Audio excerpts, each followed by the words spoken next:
Comment convaincre son conjoint d'investir dans l'immobilier lorsque le conjoint ou la conjointe est réticent à le faire? On voit ça tout de suite.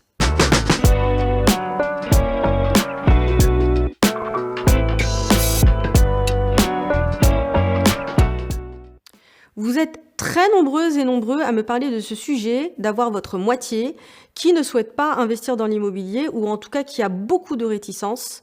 Je connais des couples qui ont divorcé, qui se sont séparés à cause de ce sujet-là, parce que monsieur ou madame était tellement dans le sujet et tellement en décalage avec sa moitié que ça ne pouvait pas fonctionner. Alors l'objectif de cette vidéo, c'est de vous dire comment faire en sorte que ça ne soit pas un sujet de séparation, que ça ne soit pas un sujet de conflit, en tout cas, et comment essayer de comprendre le conjoint, parce que finalement, monsieur, madame qui est réticent ou qui a des craintes sur l'investissement immobilier, eh bien, ce sont des craintes qui sont à la base légitimes. Alors, ça ne veut pas dire pour autant que, pour le coup, il faut abandonner et ne pas investir dans l'immobilier parce que monsieur, madame a peur, mais il faut comprendre les peurs de l'autre. Les peurs, elles sont légitimées déjà par tout ce qu'on voit dans la presse.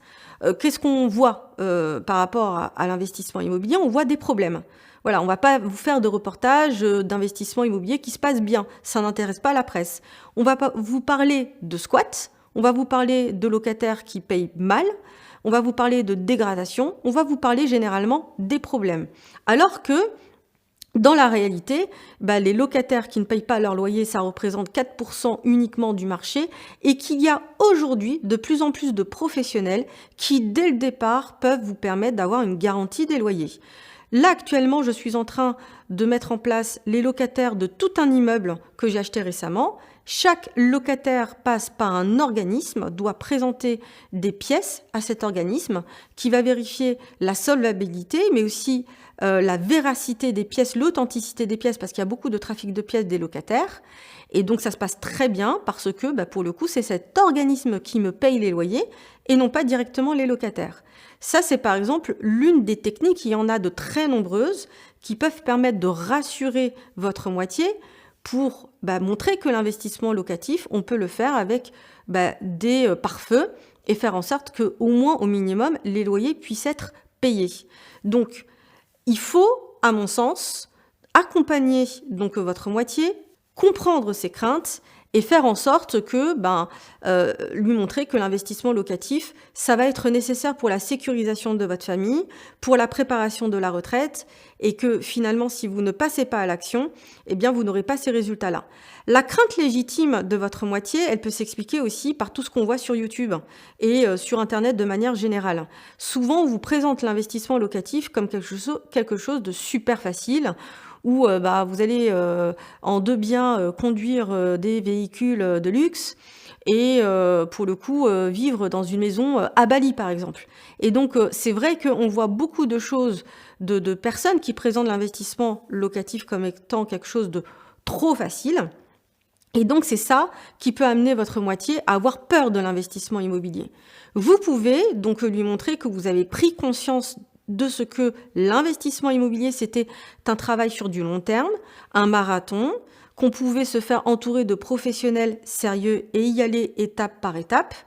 Moi, je vous donne vraiment l'exemple type d'une personne dans ma famille qui me disait « mais si on pouvait avoir plusieurs crédits immobiliers à la suite, je l'aurais fait moi-même ».